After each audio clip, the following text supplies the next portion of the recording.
ابھی میں پہلی سگریٹ بھی ختم نہ کر پایا تھا کہ اوشا وہاں آ موجود ہوئی۔ کچھ اہم باتیں تو بعد میں کروں گی، پہلے یہ بتاؤ بونانزا سے غائب کہاں ہو گئے تھے؟ اور یہ تمہارے دائیں جبڑے پر ورم کیسا ہے؟ وہ اس وقت بہت سنجیدہ تھی۔ بمبئی لٹیروں کا شہر ہے، پان لینے باہر نکلا تھا کہ پارکنگ لاٹ کے قریب ایک آدمی ٹوٹ پڑا مجھ پر۔ وہ میرا بٹوا چھیننے کی کوشش میں تھا۔ جب اس کی مرمت ہوئی تو بھاگ نکلا۔ مجھ پر تعاقب کرنے والوں کی دہشت سوار تھی، اس لیے میں نروس ہو کر بھاگا۔ مار پیٹ کے بعد میرا حلیہ اس قابل نہیں تھا کہ تمہاری سہیلیوں کا سامنا کرتا۔ تم جہاں جاتے ہو نا، فساد تم سے آگے آگے ہوتا ہے۔ مقدر ہی کچھ ایسا اپنا، کیا کریں۔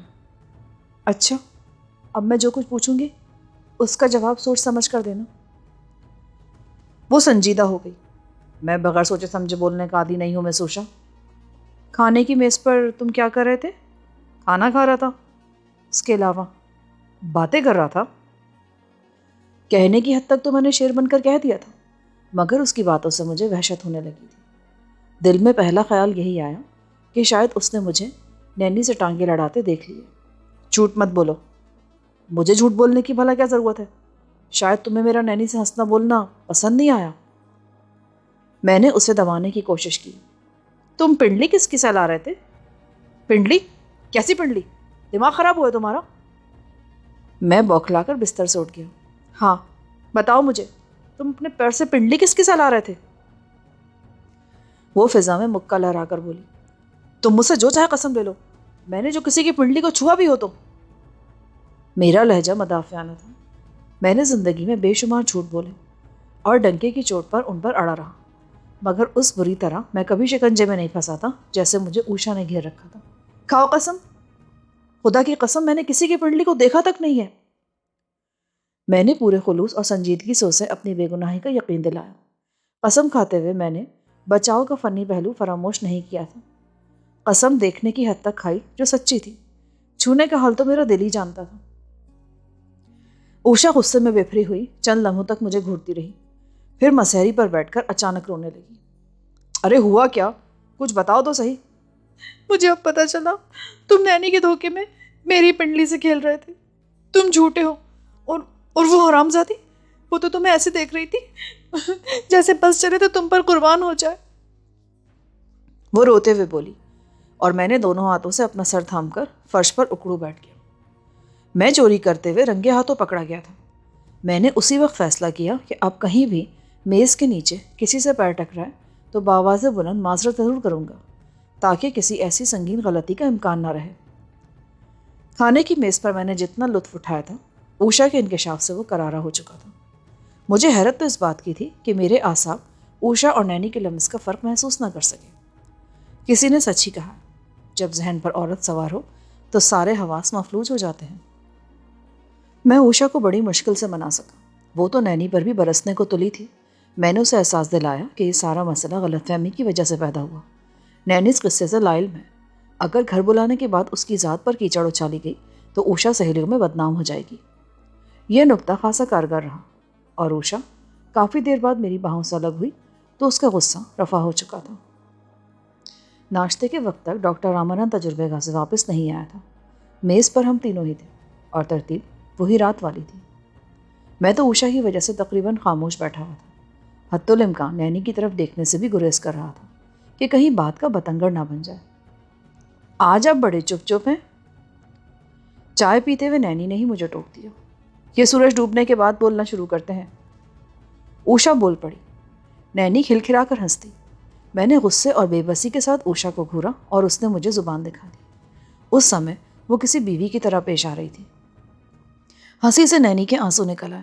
وہ رومال سے آنکھیں خشک کر رہی تھی کہ میری پنڈلی سے بہت آہستگی سے کسی کا نرم نرم پیر ٹکرایا۔ میں نے جلدی سے ٹانگیں سکیڑ لی اور مشینی انداز میں میرے منہ سے نکلا، سوری۔ میری نگاہیں اس وقت اوشا کے چہرے پر مرکوز تھیں۔ سوری موہن صاحب۔ قدرے تاخیر سے ادا ہونے والا یہ فقرہ نینی کا تھا۔ شاید وہ اظہار افسوس کے لیے تیار نہ تھی۔ اسے توقع بھی نہیں رہی ہوگی کہ سینڈل کے بغیر ٹکرانے والا اس کا دوستی کا پیر میں یوں ٹھکرا دوں گا۔ رات کو مجھے سوری کہنا تھا تو خاموش رہ کر چوہے دان میں پھنس گیا، اور اب خاموش رہ کر نینی کے نینوں کا خمار جذب کرنا تھا تو سوری کہہ کر اسے ٹھکرا دیا۔ اوشا ہم دونوں سے بے خبر آہستہ آہستہ بلیک کافی کے گھونٹ لے رہی تھی۔ جانے سے ذرا دیر پہلے چند سیکنڈ کے لیے اوشا ہم دونوں سے غافل ہوئی اور نینی نے پرس سے کارڈ نکال کر میری جانب بڑھا دیا۔ کارڈ میں صرف 3 سطریں چھپی ہوئی تھیں۔ کیپٹن ورما، 42 چوپاٹی، بمبئی۔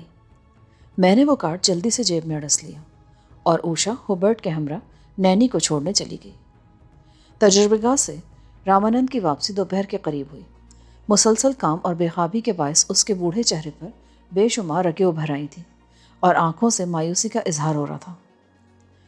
بھائی، جسے تم سفید سونا کہتے ہو وہ تو کوئی عجیب سی چیز ہے۔ میں ہر طرح اسے آزما چکا، نہ اس کی تحلیل ہوتی ہے نہ کوئی معیاری تجربہ کارگر ہوتا ہے۔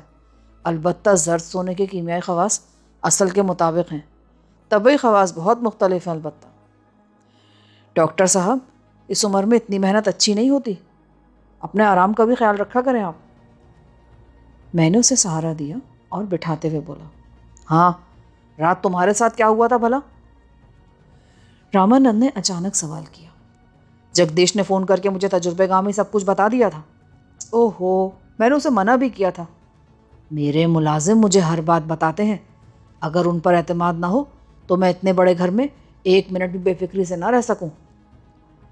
میں نے ڈاکٹر کو بھی وہی کہانی سنا دی جو اوشا کو سنا چکا تھا۔ آخر یہ سیکرٹ سروس کب تمہارا پیچھا چھوڑے گی؟ انہیں بھول جائیں، اپنی دانش میں اس طرح وہ میری اور آپ کی حفاظت کر رہے ہیں۔ جب تک وہ ہمارے آڑے نہیں آتے ہمیں ان کو بھلائے رکھنا ہوگا۔ اوشا بیٹا کہاں ہے؟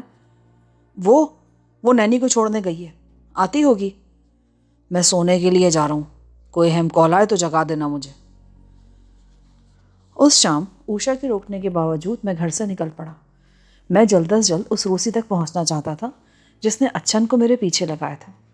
اچھن سے حاصل کیا ہوا ریوالور میں نے کوٹ کی بغلی جیب میں چھپا لیا تھا۔ ابھی اندھیرا پھیلنے میں کافی دیر تھی، لہٰذا میں نے کار چوپاٹی کے راستے پر ڈال دی۔ 42 نمبر مکان ایک مختصر لیکن خوشنما بنگلے پر مشتمل تھا۔ میں نے نینی کے مکان کے سامنے کئی چکر لگائے مگر وہاں جانے کی ہمت نہ کر سکا۔ مجھے اس کے گھر کے ماحول وغیرہ کا کوئی اندازہ نہیں تھا۔ پھر مجھے خیال آیا کہ کوئی رکاوٹ ہوتی تو نینی یوں خاموشی سے اپنا کارڈ میرے حوالے نہ کرتی۔ میں گاڑی اس کے مکان کے احاطے میں لیتا چلا گیا۔ ہارن کی آواز پر ایک بوڑھی خادمہ برآمد ہوئی۔ میں نے اسے اپنا نام موہانی بتایا۔ چند سیکنڈ کے بعد نینی خود ہی آ گئی۔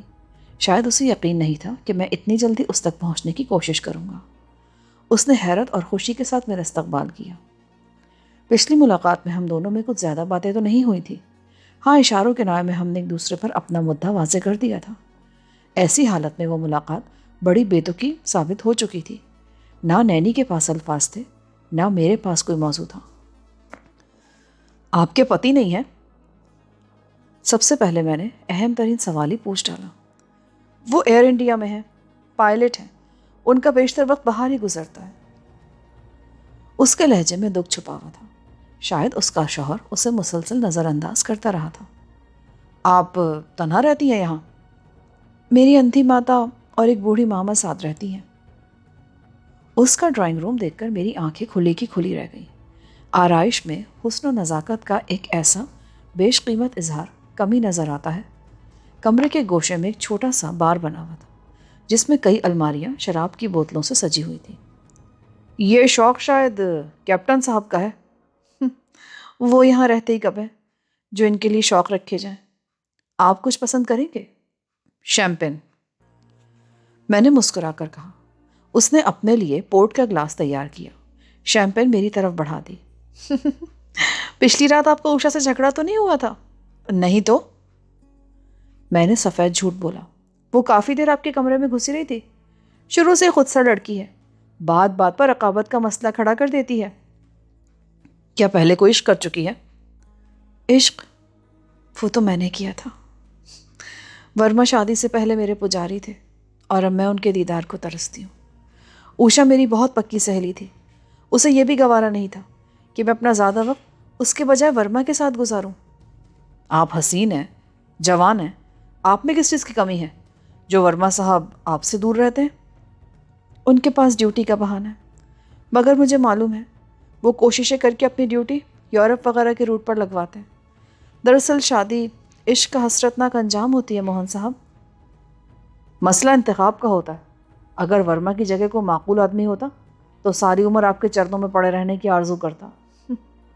چھوڑیے، صبح میرا پیر چھو گیا تھا تو آپ یوں بدک گئے تھے جیسے کرنٹ لگ گیا ہو. میں اسی کی معذرت چاہنے آیا ہوں. میں نے اس کا ہاتھ تھام لیا. معذرت تو میں نے اسی وقت آپ کی آنکھوں میں پڑھ لی تھی. وہ گرم جوشی سے میرا ہاتھ دباتے ہوئے بولی. اس وقت میری آنکھوں میں بھلا کیا پڑھ رہی تھی آپ؟ وہ اچانک وہاں سے اٹھ گئی. میں نے اس گھر میں اپنی ذات کو کھو دیا ہے. ورما کی بے وفائی کے باوجود میرے قدموں میں لغزش نہ آئی، مگر آپ کی ذات میں نہ جانے کیسا جادو ہے جو میرے سر پر چڑھ کر بول رہا ہے. میں مدت سے کسی کی رفاقت کو ترسی ہوئی ہوں. دوسرا گلاس بھر کر وہ واپس آئی اور ٹہلتے ہوئے کچھ سوچ کر مسکرا دی. کیا سوچ رہی ہیں آپ؟ اگر اس سمے اوشا یہاں آ جائے تو کیا ہو؟ آپ اسے بتائے بنا آئے ہیں نا؟ کیا وہ یہاں اکثر آتی رہتی ہے؟ فلمیں دیکھنے آ جاتی ہے. ورما نے یہی مہربانی کی ہے کہ مجھے دل بہلانے کی ہر چیز دلائی ہوئی ہے. پروجیکٹر وغیرہ؟ میرے بدن میں سنسنی کی لہریں دوڑنے لگی. ذہن میں ان کہانیوں نے سر ابھارا جو بمبئی کے اعلیٰ ترین فلمی حلقوں کے بارے میں مشہور تھیں. وہ لوگ ہر نئی لڑکی کو ہیروئن بنانے کا لالچ دے کر اسکرین ٹیسٹ کے نام پر اس کی بلو فلمیں بناتے تھے جو ان کی نجی محفلوں میں گھومتے گھومتے تجارتی پیمانے پر چلنے لگی تھی. پروجیکٹر نہیں، ویڈیو کیسٹ ریکارڈر ہے.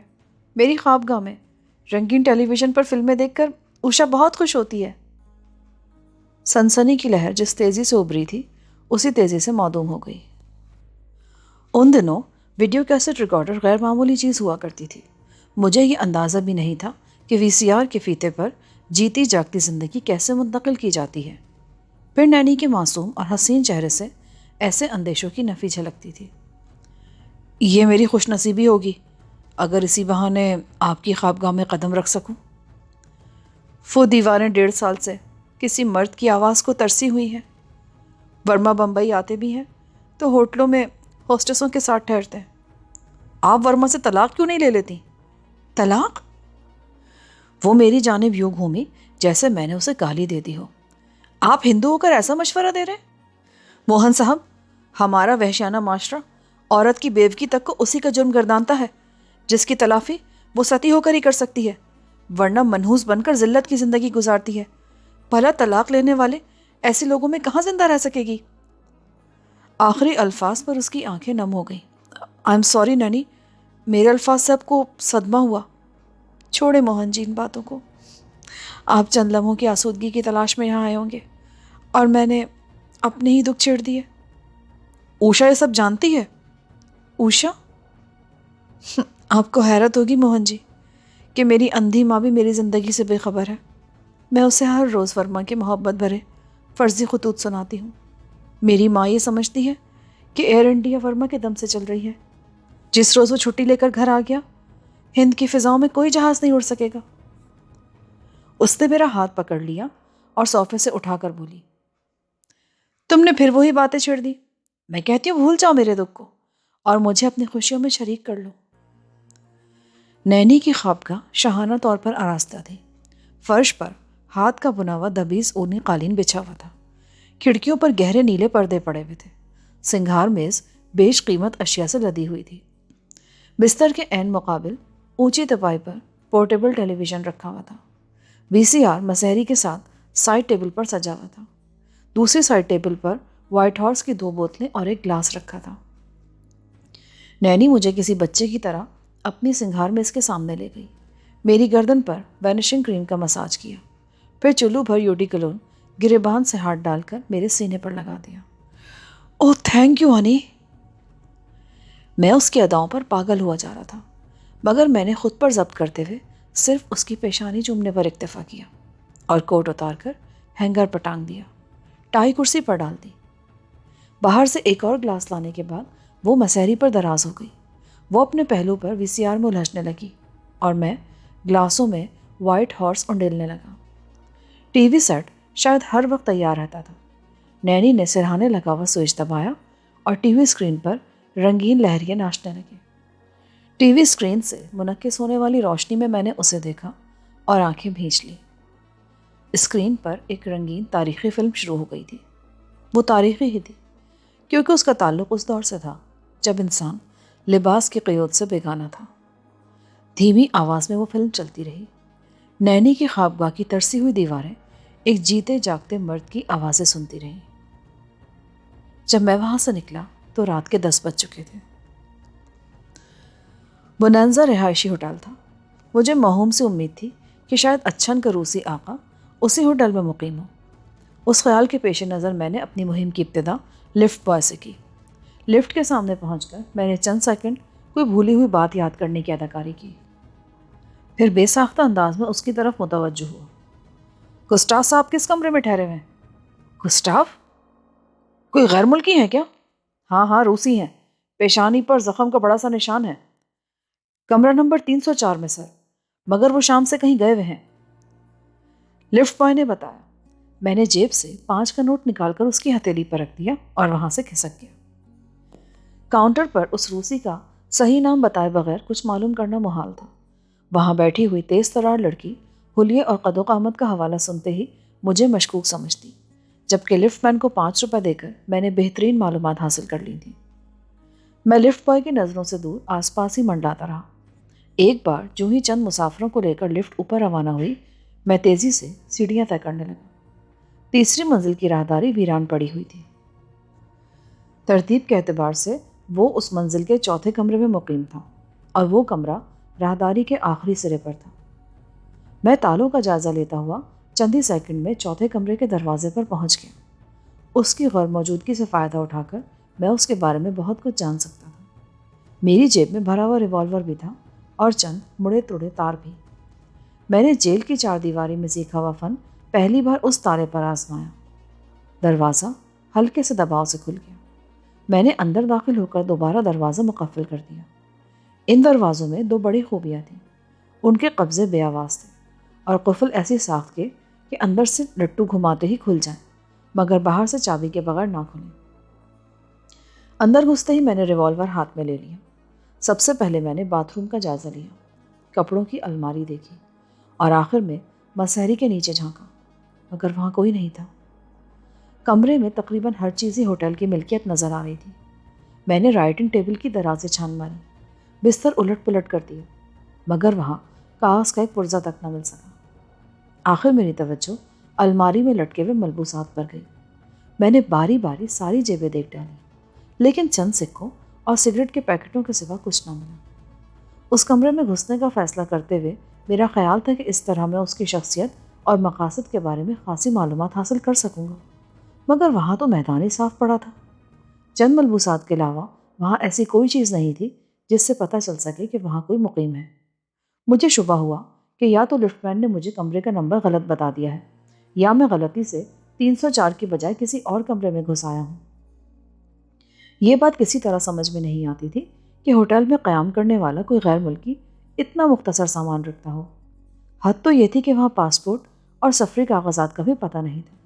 ملبوسات کے علاوہ لے دے کے ایک سستا سا سفری ہینڈ بیگ نظر آ رہا تھا، جو شاید اس کمرے کا مکین لباس وغیرہ ٹھونسنے کے لیے استعمال کرتا ہوگا۔ اچانک میری نظر ردی کاغذات کی ٹوکری پر گئی۔ اس میں کاغذ کے باریک پرزے پڑے تھے، انہی میں ایک لفافے کے پھٹے ہوئے ٹکڑے بھی تھے جو نسبتاً آسانی سے جوڑے جا سکتے تھے۔ میں نے پھرتی کے ساتھ انہیں جوڑنا شروع کر دیا اور لفافے سے اس کا نام معلوم ہو گیا۔ یہ بھی پتہ چل گیا کہ میں صحیح کمرے میں آیا ہوں۔ لفافے پر مسٹر الانوف، کمرہ نمبر 304، بونانزا، بمبئی لکھا تھا۔ لفافے پر نہ ڈاک کا ٹکٹ تھے نہ کوئی مہر۔ باقی پرزوں پر سرسری نظر ڈالنے سے مجھے اندازہ ہو گیا کہ ان پر روسی زبان لکھی ہوئی ہے، لہٰذا میں نے انہیں جوڑنے کا ارادہ ملتوی کر دیا اور سارے پرزے اسی طرح جیب میں ٹھونس لیے۔ فرصت میں انہیں جوڑنا خاصا کارآمد ثابت ہوتا۔ کمرے میں نظر آنے والا سامان اتنا ناکافی تھا کہ پورا کمرہ چھان مارنے کے باوجود مجھے کوئی چیز نظر انداز ہونے کا احساس ہو رہا تھا۔ اس سے زیادہ سامان تو 100 میل کے سفر پر نکلنے والے ساتھ لے جاتے ہیں۔ جب میں آخری بار مسہری کے نیچے جھانک رہا تھا تو اچانک عقب میں کنجی گھومنے کی ہلکی سی آواز سنائی دی۔ میں پھرتی کے ساتھ پلٹا، مگر مجھے تاخیر ہو چکی تھی اور اس وقت ریوالور بھی میری جیب میں پڑا ہوا تھا۔ میرا دشمن دروازہ مقفل کر کے آگے بڑھ گیا اس کے ہاتھ میں عجیب وضع کا ایک چھوٹا سا پستول تھا جس کا رخ میری ہی جانب تھا۔ خوش آمدید مسٹر صفدر۔ اس کی آواز سرد اور جذبات سے آ رہی تھی۔ مجھے امید نہیں تھی کہ تم خود ہی یہاں تک چلے آؤ گے۔ وہ دراز قامت اور چوڑے جسم کا مالک تھا۔ سر پر چھوٹے چھوٹے بھورے بال تھے۔ پیشانی کے وسط میں زخم کا نشان اس قدر نمایاں تھا کہ اس نشان پر پیشانی 2 حصوں میں بٹی ہوئی نظر آتی تھی۔ جسم کے مقابلے میں اس کی آنکھیں چھوٹی مگر چمکیلی تھی۔ اس کے داہنے ہاتھ میں کسی عجیب ساخت کا ریوالور تھا اور بائیں ہاتھ میں وزنی بریف کیس جھول رہا تھا۔ شاید وہ اپنی ساری اہم دستاویزات اسی بریف کیس میں لے کر ساتھ پھرنے کا عادی تھا۔ تم کون ہو اور کیا چاہتے ہو مجھ سے؟ اس کا سکون میرے لیے اضطراب کا باعث بن رہا تھا۔ میں الانوف ہوں اور تمہاری مدد کرنا چاہتا ہوں۔ اب تم ہاتھ اوپر اٹھاؤ اور دیوار سے ناک لگا کر کھڑے ہو جاؤ۔ یہ یاد رکھنا کہ میرے پاس بے حد محفوظ ہتھیار ہے۔ میں فائر کر دوں گا تو کوئی دھماکہ نہیں ہوگا۔ اس میں سے ہلکی سی آواز کے ساتھ ایک سوئی اڑ کر تمہارے بدن میں اتر جائے گی اور وہ سوئی پوٹاشیم سائنائڈ میں بجھی ہوئی ہے۔ آج تک کوئی زہر کا ذائقہ نہیں جان سکا۔ میں تمہاری اکڑی ہوئی لاش کھڑکی سے نیچے پھینک دوں گا اور کوئی نہیں جان سکے گا کہ تم کبھی یہاں آئے تھے۔ میں ہاتھ نیچے گرائے اسے گھورتا رہا۔ قتل کے معاملے میں میرا ہاتھ نہیں رکتا مسٹر صفدر۔ روز ہاؤس میں میرا ایک شکار تم دیکھ چکے ہو۔ چلو جلدی کرو۔ تو تم کشور کے قاتل ہو؟ میرے منہ سے بے اختیار نکلا اور میں نے ہاتھ اٹھا کر اپنا چہرہ دیوار سے لگا دیا۔ اس بار میں واقعی کسی خطرناک آدمی کے ہتھے چڑھا تھا۔ گڈ۔ اس کی پرسکون آواز سنائی دی۔ پھر نرم قالین پر اس کے بے آواز قدموں کی دھمک میرے کانوں میں گونجنے لگی۔ موت کو اتنے قریب پا کر میری ہر حس تیز ہو چکی تھی۔ نرم قالین پر بے آواز قدموں کی دھمک میرے عقب میں آ کر رک گئی۔ اس کی ہموار سانسوں کی دھیمی دھیمی آواز کمرے کے سکوت میں سنائی دے رہی تھی۔ پھر اس نے بائیں ہاتھ سے میرے جسم کے مختلف حصوں کو ٹٹولنا شروع کر دیا۔ میری پشت اس کی جانب تھی، سامنے ٹھوس دیوار تھی اور میرے ہاتھ فضا میں اٹھے ہوئے تھے۔ اگر اس کے ہاتھ میں کوئی روایتی ہتھیار ہوتا تو میں اس موقع پر اس سے بھڑ جانے کا خطرہ بھی مول لے لیتا۔ ریوالور کی گولی بھی اچانک فائر کی صورت میں مجھے زخمی ہی کر پاتی۔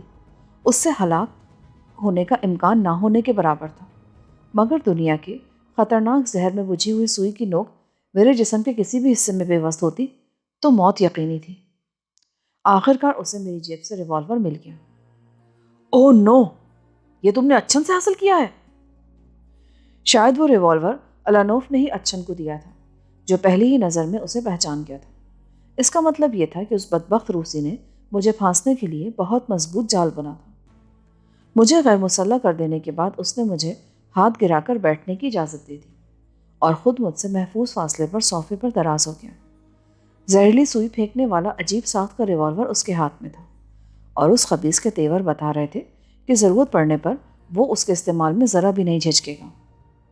میں کل رات 1:30 بجے تک بیلا پور کی لال حویلی میں تمہارا انتظار کرتا رہا۔ مجھے بلانے کے لیے تم نے بہت بھونڈا طریقہ اختیار کیا تھا، میں نے بے خوف لہجے میں کہا۔ میں اپنے اعتبار سے اسے یہ باور کرانا چاہتا تھا کہ میں اس سے خائف نہیں ہوں۔ وہ ہونٹ بھینچ کر دھیمے سے ہنسا۔ اس کی آواز مجھے کسی مکار بھیڑی کی غراہٹ سے مشابہ محسوس ہوئی۔ مجھے یقین نہیں تھا کہ تم اتنے شفاق ہو سکتے ہو، ورنہ کوئی دوسری تدبیر اختیار کرتا۔ جب تم جانتے تھے کہ میں ڈاکٹر رامانند کے مقیم ہوں تو خود بھی فون کر سکتے تھے۔ اگر تمہاری شرائط معقول ہوتی تو میں خود ہی سر کے بل دوڑا چلا آتا۔ میرے کام میں رازداری بنیادی شرط ہے۔ اگر میں براہ راست تم سے رابطہ کرتا تو اضطراری طور پر تم رامانند کو اعتماد میں لے سکتے تھے۔ وہ خنزیر کا تخم روسیوں سے نفرت کرتا ہے، حالانکہ اس کی روزی ہماری جوہری امداد سے وابستہ ہے۔ وہ بدک کر سارا معاملہ الجھا سکتا تھا اور میں غیر ضروری خطرات سے ہمیشہ گریز کرتا ہوں۔ اگر تم میرے مددگاری ہو تو مجھے رامانند سے بات کرنے کی بھلا کیا ضرورت پڑتی؟